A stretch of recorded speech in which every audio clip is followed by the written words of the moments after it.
Hello, magandang umaga po sa inyong lahat. Nandito na po tayo sa Impormasyon Pangkalusugan, Thursday edition or episode. At siyempre, maraming maraming salamat. Ako muli, nagpapasalamat ako sa Panginoon dahil nandito na naman po tayo at medyo dalawa lang muna kami dahil may mahalagang ginagawa po ang ating host at nawa ay mag-ano kayo, mag-invite pa kayo ng mga members ninyo o mga kaibigan nyo, kasamahan para mapanood yung maganda nating topic sa araw na ito. Bigay ko na sa inyo si Doc Eugene. Ito pa nga, bumabati na. Binabati ko na mga taga North, South East, and West.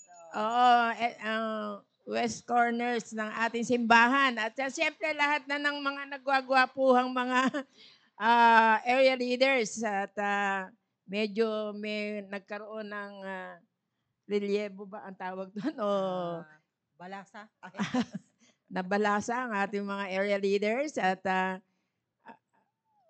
tangkilikin ninyo kung sino man yung ibinigay ng Panginoon sa inyong mga areas. At siyempre,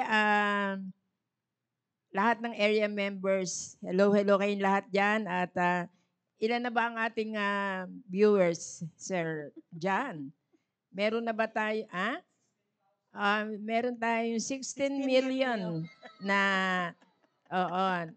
Maraming salamat sa inyo na nagkukumahog na mag-comment at doon sa hindi pa, ano lang po kayo, medyo aanuhin muna natin ang, hindi ko alam kung sino yung nanguna. Sino ba yung nauna, Sir John? Jo. Si Ma'am Jo Cardenas daw. Okay. Barchfield. Sino pa? Sige. Joy Estelonio. Anyway, pabatiin muna natin si Doc Eugene. Magandang umaga po sa inyo pong lahat. Muli, ako'y nagpapasalamat. Andito po kami ni Sister Julie. At higit sa lahat, ako ay nagpapasalamat sa Panginoon dahil ito yung araw na ipinagkaloob ng Panginoon sa akin, one of the best gifts God has bestowed upon me. Ang aking anak na si Dominic ay kanyang kaarawan ngayon. Happy birthday, Kaya Dom. binabati ko yung aking anak ng happy birthday, bagamat siya po ay tulog. Ilan taon na ba ang anak mo? 28. 28 na po siya. Pwede na. Pwede na. Pero sa kalooban pa rin ng Panginoon kung kailanman ito mangyayari. At hindi ko naman siya minamadali dahil hindi pwedeng madaliin ang Panginoon. God is always on time. Kaya medyo pagod ang lola nyo. Sana nga ay patuloy pa rin na pangunahan ng aking anak at patuloy siyang maglilingkod sa Panginoon. At wala naman akong ibang ninais, kundi pareho kami na patuloy na maglingkod sa Panginoon. At maraming salamat po muli dahil sa loob ng 28 years ay hindi po na-expose ang aking anak sa labas. Yun ang lubos na pinapasalamatan ko sa aking anak. Kung meron man mga flaws, ay pasensya na po. Sorry po para sa kanya. At muli, maraming salamat po. Andito kami ulit ni Ma'am Julie. Wala po yung aming gwapong host, pero pipilitin po namin nagampanan kung ano ang meron po kami ngayon. Magandang umaga po ulit. Okay. So, tuloy natin ang mga pagbati muna.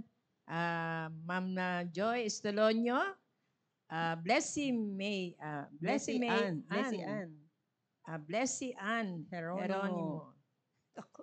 Si Ma'am Susan Teodoro. Kumusta po? Juanita Cuario. Ang bilis naman, oh. Ma'am Linda Quiñones, ang aming ever loyal na tagapanood po namin. Si Ma'am Regine Nicole Porillo at si Ma'am Girly Aguilion. Ma'am Helen Kapundan. Si Ma'am Genevieve Balbuena Gaa. Si Ma'am Cecilia Gabriel. Okay. Teka, mabilis. Si Ma'am Faith Fernandez, si Ma'am Sandra ito. Si Ma'am Lids Fusin.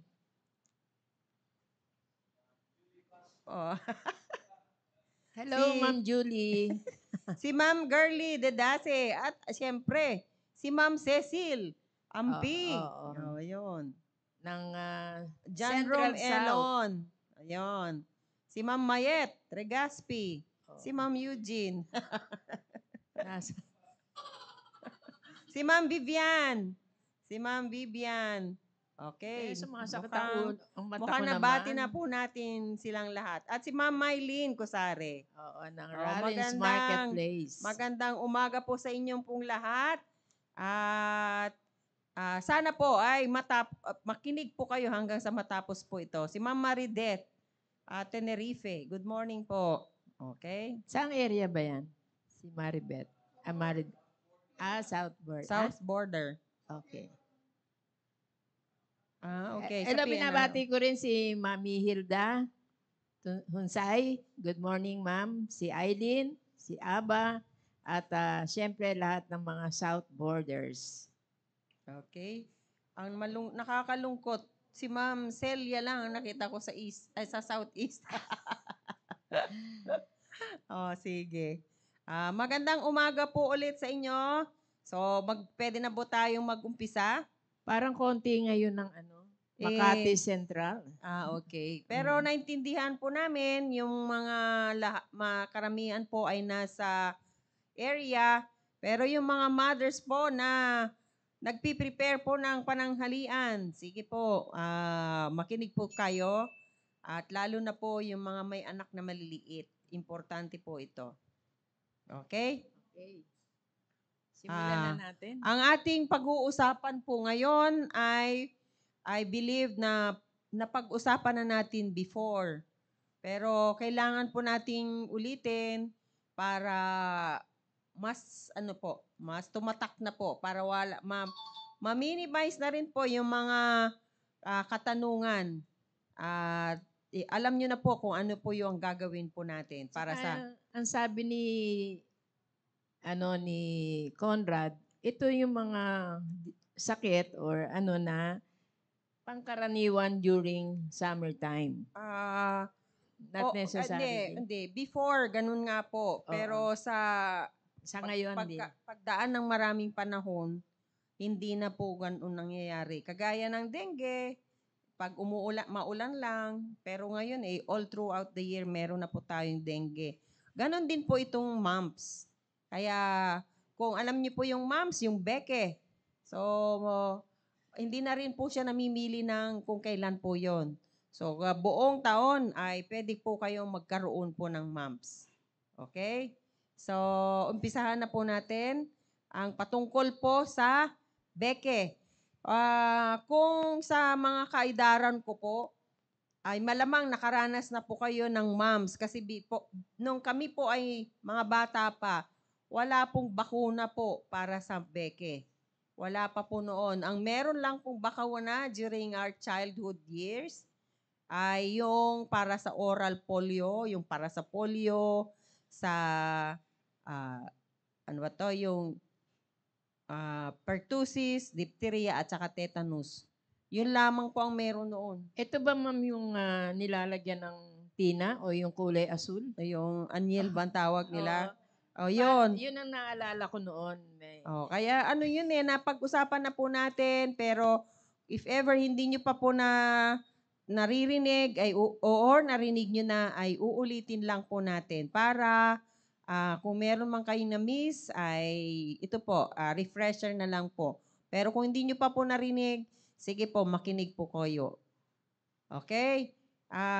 Pwede bang lakihan na lang po yon?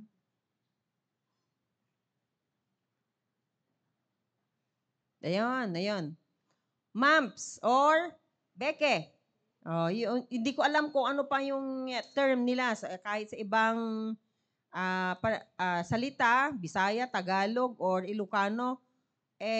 sa amin, beke din. Ewan ko po sa ibang dialect. Beke talaga. Pero ngayon kasi, meron kayong ibang, ah, ano to yung ah, double meaning ng beke. O, di ba? O, alam nyo na po yon. Beke. O, sige. Pero ito ay beke para sa mumps. Mumps is a contagious, nakakahawa po ito, contagious disease caused by the mumps virus, which belongs to a group of viruses known as the paramyxoviruses. Pero hindi nyo na kailangan pang i-memorize kung saan ito. Basta, pag mumps, it is a viral infection. Okay? The illness starts with mild symptoms such as headache, fever, and fatigue. Sakit ng ulo, lagnat, at madaling mapagod or feeling na pagod. But then it typically leads to severe swelling in certain salivary glands or parotitis. Itong parotid gland po natin ay tinatawag na the biggest salivary gland of the body, the parotid gland. So, ang tawag sa kanya ay parotitis, pamamaga ng parotid gland natin. That causes puffy cheeks and a tender, swollen jaw. Di ba? Kung kayo nakaranas na, hindi nyo makakalimutan po ito. Mamamaga po talaga yung inyong panga. Kasi yung parotid gland po natin ay andito. So, maliban sa namamaga, matigas, syempre, masakit, at talagang yung iba namumula, yung iba naman hindi. So, alam niyo na po ito. Siguro po, it's an encouraging move or way for us kung kayo po ay magtanong, kahit na simpleng tanong, para kung yung iba na hindi pa alam, pwede po nating sagutin. Okay? The first mumps symptoms are often mild. Many people have no symptoms and don't know they are infected. Kasi bigla na lang namamaga, di naman sumakit ang ulo nila, hindi naman nilagnat, hindi naman sila yung feeling na pagod o nanghihina, pero namamaga yung kanilang parotid gland o parotitis. Symptoms also don't appear right away. The incubation period, yung incubation period mula nung natanggap mo yung infection hanggang sa lumabas po yung mga sintomas ay pwedeng from 7 to 25 days. So, pwedeng almost a month saka lalabas po yung mga sintomas. Symptoms of mumps, mild mumps symptoms may include, nabanggit na po natin, fever, headache, muscle aches. Sumasakit po yung mga kalamnan. Magkaiba po yung joint pains kaysa muscle aches. Iba yung mga muscles mo, yung how do you call it in Tagalog? Di ba kalamnan? Yun ang sumasakit, hindi po yung kasukasuhan. Fatigue, and some ay nawawalan po ng appetite. Kasi, later malalaman natin. A few days later, painful swelling of your parotid glands. Ito. May occur. Your parotid glands are salivary glands located between your ears and jaw. Kaya ito po yung namamaga. Yung mga mild mumps ay yung isa lang ang mamamaga at hindi naman lumilipat sa kabila. Pero rare po yon. Pero madalas, yung isang side muna at later po, nandun na sa kabila. Pero madalas din, na kahit pareho yan namamaga, meron pong mas maga. Or pareho silang magang-maga. So, that swelling known as parotitis kasi parotid gland po yun. Ang init. Nainitan ako. Can occur on one or both sides of your face. This classic sign of mumps looks like chipmunk cheeks. Siguro ma-imagine nyo or ma-picture nyo sa inyong isip kung anong itsura yung chipmunk cheeks. Because your cheeks puff up and your jaw swells. Maga talaga yan. Parotitis occurs in more than 70% of mumps cases. So, almost all ay meron pong pamamaga po ng sabihin na lang natin yung panga. Kasi ang between your ears and the jaw. So, yun po yung mamamaga. What causes mumps? Sabi nga natin kanina, ay yung paramyxoviruses. Yun po ang ah, culprit po. The virus spreads from person to person through direct contact with infected saliva or through respiratory droplets from the infected person's nose, mouth, or throat. Kaya po kung meron pong may beke, pinapalagi po namin sinasabi na sarado niya yung kung siya pa ay babahing o sisinga o nagsasalita ay siya po ay ina-advisean po natin na nakamask at maghugas palagi ng kamay kasi nakakahawa sila. Highly contagious po ito. So, kung hindi po nag-ingat, isa pa lang ang nagkaroon kung hindi po sila bakunado, matanda man o bata ay talagang magkakabeke po siya. Okay? O, sneezing, coughing, or talking. Doon pa lang, pagka ikaw ay suminga, umubo, at nagsasalita, ay pwede po. Yung kasi droplet nga po ito. Sharing objects containing infected saliva, such as toys, cups, and utensils. Yung mga bata po na may beke, siyempre pag hinawakan niya yung kanyang mga laruan, eh may mga kapatid po yan. Ganon din po yung sali-sali set sila sa isang baso or yung isang kainan, di ba? Yung mga bata mag-agawan pa ng pagkain. So, ibig sabihin, kung meron po kayong isang anak na meron na po, ay huwag niyo pong ihayaan na makipaglaro sa mga kapatid. Playing sports, dancing, kissing, or participating in other activities involving close contact with others. Kaya, highly contagious po ito. Wala pong pinipili na edad kung hindi pa po kayo bakunado. And of course, kung mahina po ang inyong immune system. Kaya pwede pong mahawaan po yung mga matatanda, lalo na yung mga may chronic diseases at saka yung mga mahihina na, yung mga stroke patients, yung mga cancer patients po. Pwede po silang magkaroon ulit. Is mumps contagious? Yes. Mumps is very contagious viral infection. Ulitin ko po yung viral. If your child has mumps, they're contagious from a few days before their glands swell to up to 5 days after the swelling began. Ang ibig ko pong sabihin nito, hindi mo pa alam na meron na po siyang mumps, pwede na po kayong mahawa. And all the more, kung nakita nyo na pong namamagana po yung kanyang panga at marami na po siyang nakasalamuha, ay subjects na po yon yung mga yon na pwede po silang mahawa. Therefore, your child should minimize contact with others. Palagi po namin sinasabi na avoid crowds or pwede pa rin kung may isip na, lalo na yung mga older children na ihiwalay niya muna yung sarili niya para hindi po siya makahawa. They shouldn't go to school or childcare. Of course, ito po yung importante kasi highly contagious nga po ito. Kaya po, kung may beke na po yung inyong anak, huwag nyo nang papasukin. Kasi posible po siyang makahawa sa kanyang mga kaklase. Even in important occasions, hindi siya dapat makihalubilo na. Kahit pa yung mga examinations ay kailangan magkaroon na po siya ng special exam. Rather than exposing himself or herself to other people which may cause transmission of the virus to close contacts. Okay? Up to 1/3 of people with mumps don't have any symptoms. Ito po yung palagi nating sinasabi. But they can still be contagious. Kasi for viral infection, meron pong mga asymptomatic. Some groups of people are at a higher risk of getting mumps.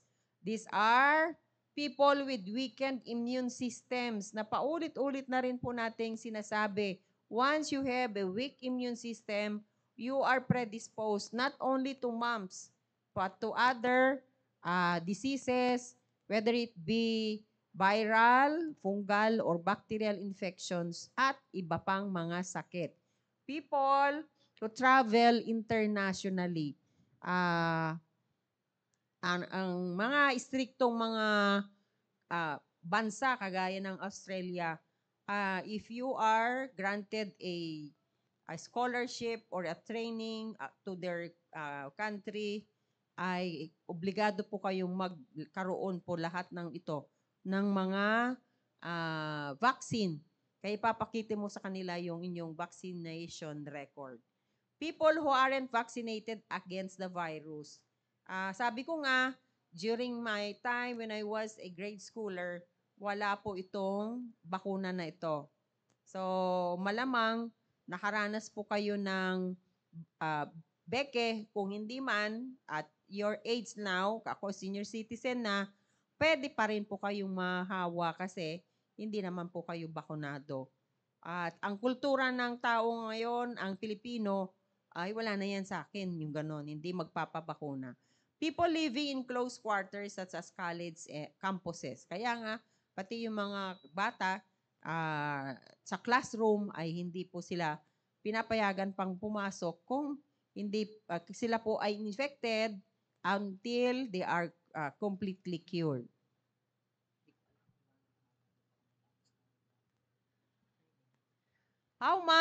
How is mumps treated? Paano po ginagamot?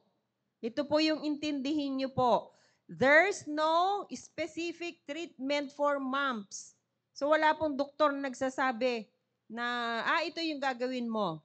Oh, the disease must run its course and usually goes away on its own within a couple of weeks. Ito yung tinatawag na self-limiting. Self-limiting. Gagaling po kayo, but you have to go through you have to suffer. You cannot go away with the symptoms, whether it be mild or moderate or severe. But even without treatment, the virus will go away on its own. Kaya lang po, the incubation period is 7 to 25 weeks. It may be longer for other patients or it may be very short for other patients. It depends on the immune system, on how the patient fight against the virus. Mom's treatment focuses on alleviating your child's symptoms to make them as comfortable as possible. So, ang doktor, ano po yung tinitreat po niya? 'Di ba?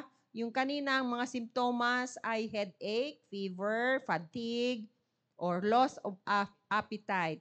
Ito po if your children, lalo na po yung mga toddlers are infected, medyo mahirap po silang i-manage kasi you cannot explain to them bakit po masakit pagka they have a trouble in chewing and swallowing, umiiyak yung bata. Lalo na they cannot express themselves which one is painful. Iyak lang po lang sila ng iyak, and some would even avoid to drink their milk, or if they are breastfed, they don't want to be breastfed.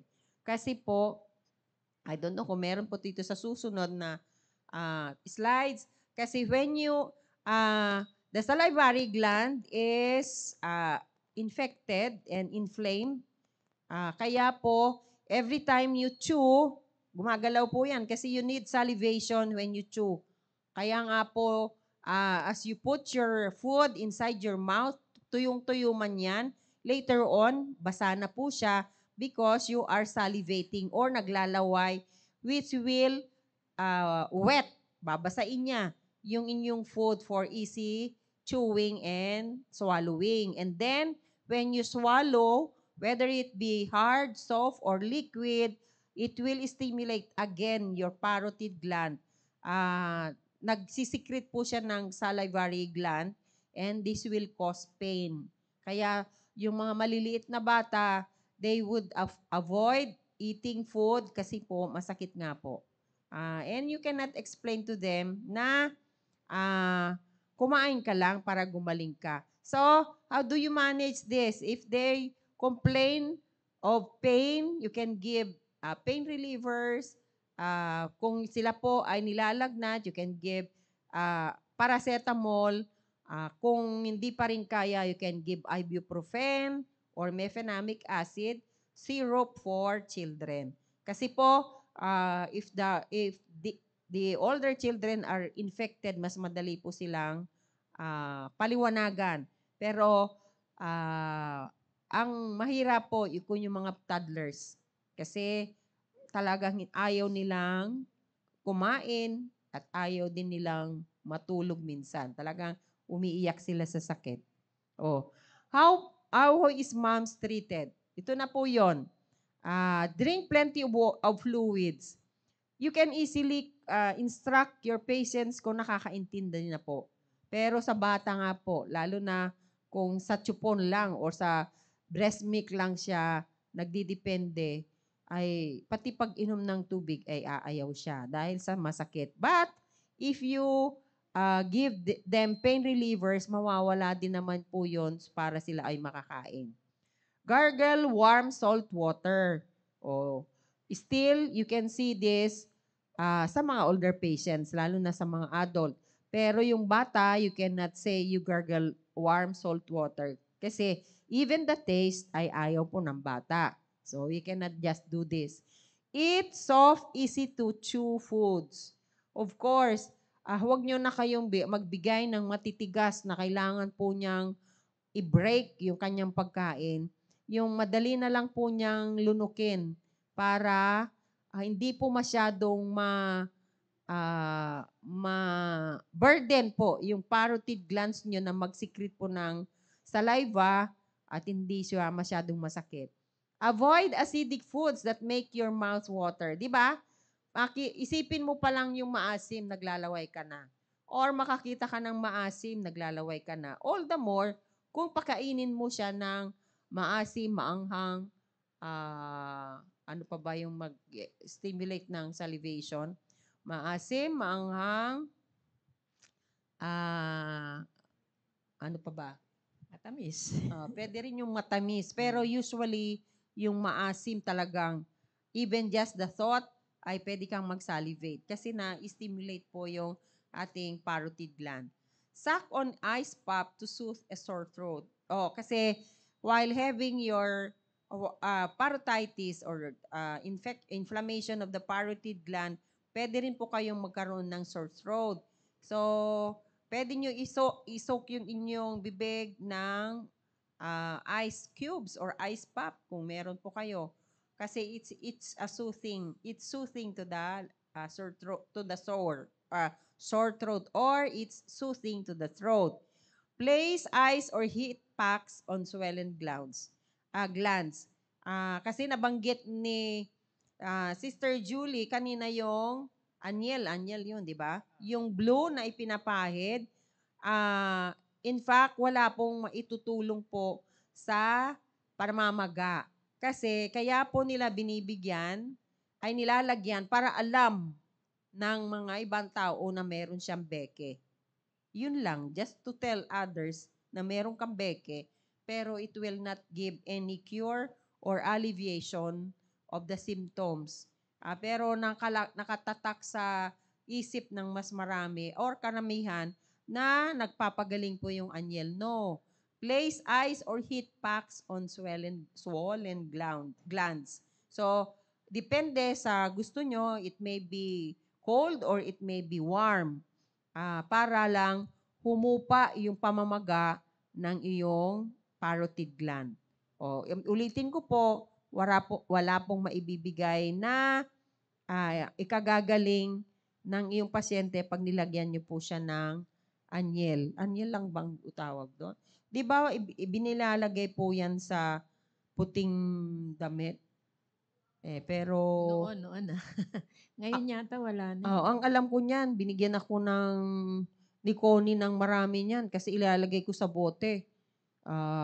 Panakot ng pusa. Para hindi po dumumi dyan sa bakuran mo. Which I have proven it as effective. Kasi mula nung naglagay ako, wala nang bang pusang nagpupops dun sa likod namin. Up to now. May isang taon na yon, wala na po. Kaya mas takot pala yung pusa sa anyel kaysa yung moms. Oh. Can mumps be prevented? Ito na po yon. Mumps is a highly preventable disease because of the effectiveness of the mumps vaccine. May bakuna po dito. Healthcare providers usually give the vaccine for mumps as part of a combination vaccine that protects against measles, mumps, and rubella. Kaya narinig nyo na po itong MMR. Ibinibigay na pong libre sa health centers, barangay health centers. I believe almost all barangays ay meron na pong health center. Kaya ito po ay ibinibigay na pong libre sa inyong mga anak. MMR or measles, mumps, and rubella. Lahat pong itong tatlo ay highly contagious, but it is proven once you receive enough doses of MMR, ay hindi po kayo magkakatigdas, mumps, and rubella. So, again, I'm not telling you that you should have it. Kasi ayoko yung matag na ipinipilit ko. It depends on your conviction. If you don't like it, wala na po ako magagawa. Pero, for the longest time, this MMR vaccine has been proven to be effective.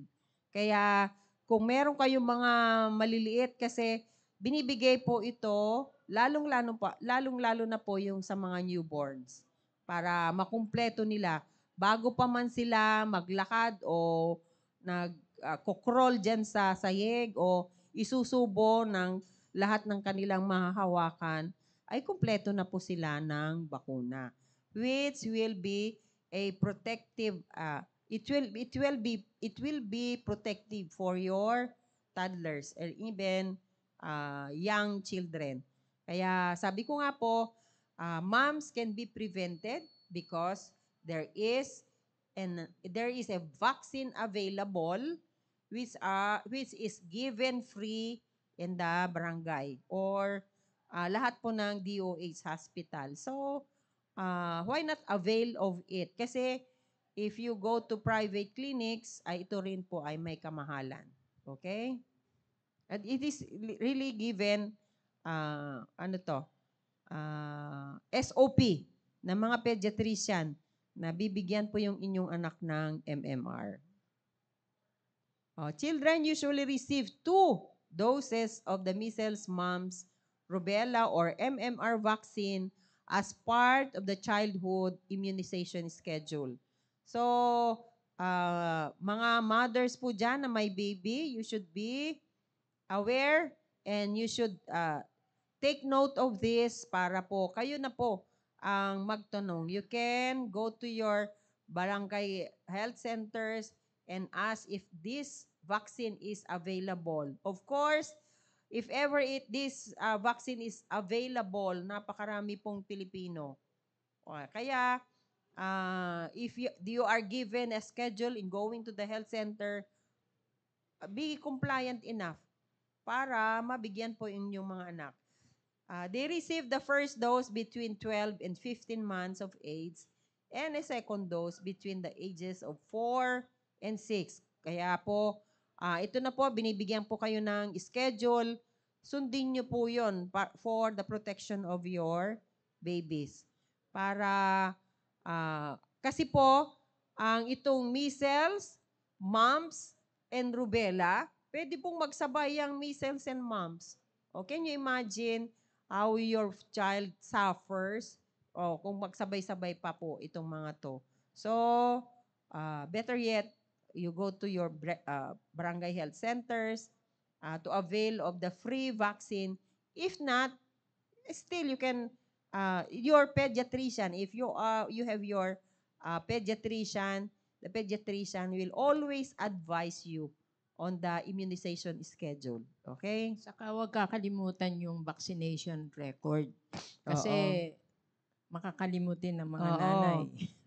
Always bring along with you the vaccination record because Every time a baby receives a vaccine, it is recorded for uh, monitoring which vaccine has been given to your baby. Okay? Oh, what complications can mumps cause? While mumps is typically a mild disease, it can cause serious complications. These complications may include, ito na po ito, arthritis, inflammation of your child's joints. Sabi ko nga po, it's not, all the symptoms listed here may not be experienced by all patients. So rarely they can have arthritis, which is inflammation of your child's joints. At napaka crippling po ito. And deafness, permanent hearing loss. It may be both ears or one of your ears ang magkaroon po ng deafness. Biro niyo po yan. Though this disease is mild, it depends on how the patient accepts or how the patients respond to the medications or even to how the patient fight against the virus. Kaya po, kung mas mahina po yung panlaban niya, the patient can have encephalitis. Pag sinabi na po tayo nating encephalitis, ay pamamagana po yung buong utak. Yan po yung encephalitis. Biro niyo po yon. So, pagka ganyan namamagana po yung buong utak, makikita niyo na lang po na kinukumbulsyon yung inyong baby.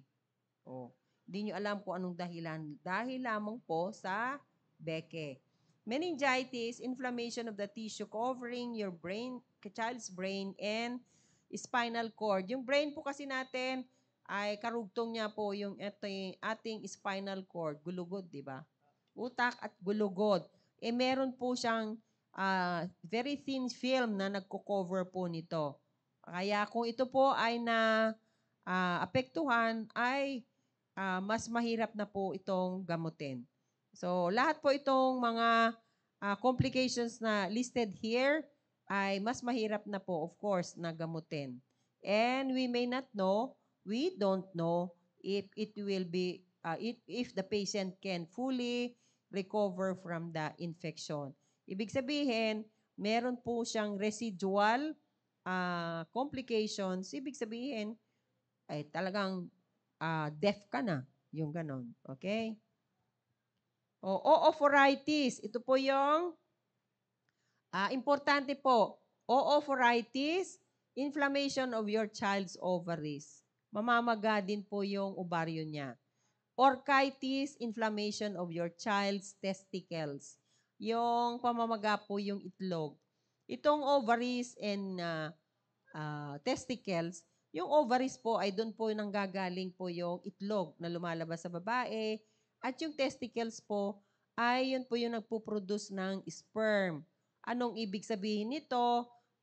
The worst scenario is you will become infertile. Kasi sa sobrang pamamaga ng iyong ovaryo at testicles or yung testicles, bayag, diba? Normally sa ovaryo at ang bayag ng lalaki mamamaga. So we call it orchitis. And for women, for female child ay oophoritis. Kaya po, kung isang teenager ay nagkaroon po ng beke at sasabihin niya, sumasakit po yung itlog niya, malamang po yon ay namamaga. So, kailangan pong i-treat siya kagad kasi it may affect his fertility in the future. Ganun po significant itong mumps na to. Pancreatitis, inflammation of your child's pancreas. Biro nyo pagka inabot na po lahat ito in even thyroiditis, na mamamaga po yung thyroid gland, mag-iiwan po ito ng residual symptoms. Gaano ka-importante yung say pancreas? Siya po yung nagpo-produce ng insulin para sa blood sugar metabolism po ng ating katawan. So, pagka nagkaloko-loko na ito, magkaroon ka ng diabetes. Kung yung thyroid mo rin ay namaga at hindi po na gumaling maigi, magkakaroon ka rin ng problema sa thyroid gland. Kaya, these complications should not be ignored. Once you have a baby, a child, teenager who is suffering from mumps, I give uh, importance para po mapagamot niyo po kaagad. Why not? Don't wait for, porket sinabi natin na the virus will go on it away on its own, you should guard, or these patients are guarded. You should have a close watch over them para mapansin niyo po yung mga komplikasyon para maibdalhin niyo po kaagad. Kasi if ever a baby has oophorytis or orchitis pancreatitis, thyroiditis, ay kailangan na po niya ng admission. Pa-admit nyo. Oh. Ay, wala na pala. Tapos na po kami. So, again, as I have said, itong beke, minsan ay, we take it for granted. Nasasabihin nyo, ay, kasama sa paglaki. Hindi po. That's not true. Hindi po kasama sa paglaki ang pagiging infected. Magka-infection ka para kasama sa paglaki. Ay, hindi ko tatanggapin po yon. Paulit-ulit kong sinasabi, these mumps, measles, and rubella are preventable. You just subject your children to vaccination para po they will not suffer, maybe may not suffer from any complications listed as I have mentioned. Ang tanong po kasi dito, kung nabakunahan po ba ako, ay pwede po, nabakunahan ako ng kontra beke, uulit pa ba ang beke? Magkakaroon pa ba ulit ako ng beke? Pwede. Kasi, di ba sinabi kanina, na it should be given twice. So, kung isang dose lang na ibigay sa'yo, the vaccine may not be enough to fight against mumps. O, pag sabihin mo naman, nakadalawa na kumpleto ko po yung dose ko po. Bakit nagkabeke ulit ako? You may have other concomitant infection, kagaya po yung mga HIV patients, na mababa po yung kanilang immune system. Yung mga pasyenteng nag-undergo po ng chemotherapy, radiation, which will weaken their immune system. Yung mga meron pong chronic renal diseases na papadialysis 3 times a week. Ganon din po yung mga diabetics na nagtitake na po ng insulin. Those persons have weak immune system to fight against any kind of infection. Pwede pong maulit kahit na nabigyan na po kayo. Again, kaya po, kung meron po kayong mga karamdaman ng lahat ng mga ito, ay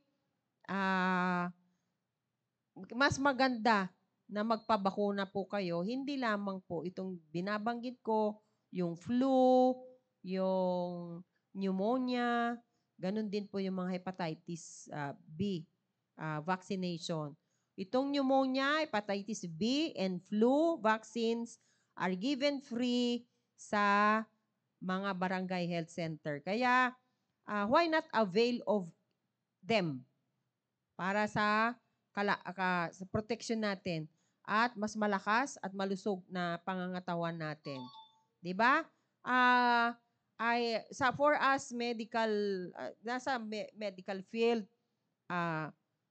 for us talagang it's a concern na dapat po kayo ay bakunado. Kasi ano bang purpose ng mga doktor? Hindi kami ang nagpapagaling. Instrumento lang po kami para gumaling po kayo. Pero kung tatanggapin nyo yung mga medical advices po namin, ay meron po kayong edge doon sa mga taong hindi sumusunod. Sabi ko, it depends on your conviction. Kasi some people may not believe on vaccination. They believe on other methods of treatment like alternative medicine, okay, go for it. Kaya lang po, itong mga sinasabi po namin has been proven effective. So, according to international statistics, hindi lang nga statistics, meta-analysis na po ito. At paulit-ulit po. And those involved, yung mga scientists na ito are continuously improving. Kung ano po yung mga vaccine po noong mga liliit pa kami ay talaga ini-improve po nila sa widespread researches they are doing. Hindi po sila tumitigil. So, ato lang po ang advice po namin, dalhin niyo po ang inyong mga babies sa barangay health centers at i-avail niyo po kung ano man yung mga bagong o kung hindi man bago, ay yung mga dati na po. Kasi meron po tayong tinatawag na expanded immunization program of the government. Ibig sabihin, marami na po silang naidagdag na libreng bakuna para sa inyo. Hindi lamang po para sa mga bata, lalo na po sa mga senior citizens at saka yung meron pong chronic and debilitating diseases. Okay po? So, maraming salamat po muli. Okay, Sa maraming pagkakataon, salamat, Doc Eugene. Napakaganda ng topic natin na napapanganga ako kasi yun nga, makalimutan nyo lang yung bakuna na yan, napakalaking bagay na maibibigay na mga komplikasyon pag yan ay dumapo na sa atin. Kaya maraming salamat. I hope na kayo rin ay nagkaroon ng dagdag kaalaman at reminder ulit para wag natin basta-bastahin ang mga vaccination na binibigay, lalo na libre naman. Hindi na natin reason na hindi na tayo magpabakuna dahil pricey ang or ngayon po libre na. Marami pong bakunan libre na ngayon Libre. sa ating mga health center. Kaya Ang pinakamasakit na sasagutin, busy. oo. Busy kami. Busy kayo pagka kinukumbulsyon na yung inyong anak, hindi kayo busy. Oo. Tsaka Oo. mismo sila. Oo. 'Di ba? Wala namang age to na Mm. kung kailan darating. Oo. Kaya maganda 'yun. Kahit papaano ay tayo. Kasi Protected. may well baby check-up, meron ding well adult check-up. O sige, maraming salamat at wag muna kayong aalis, no? Kasi meron pa tayong susunod na programa, The Baptist Lunch. ang The Baptist Lunch. Yun lang po, maraming ano bang edition ngayon? Young People? Young people. Young People edition. Edition. Kaya So, mga bagets, mga ano dyan, ay tangkilikin niyo po itong ating programa na to at even the whole family makakatulong po ito. Yun lang po, maraming salamat at magkita-kita po tayo bukas. ayun. Bye-bye. Bye!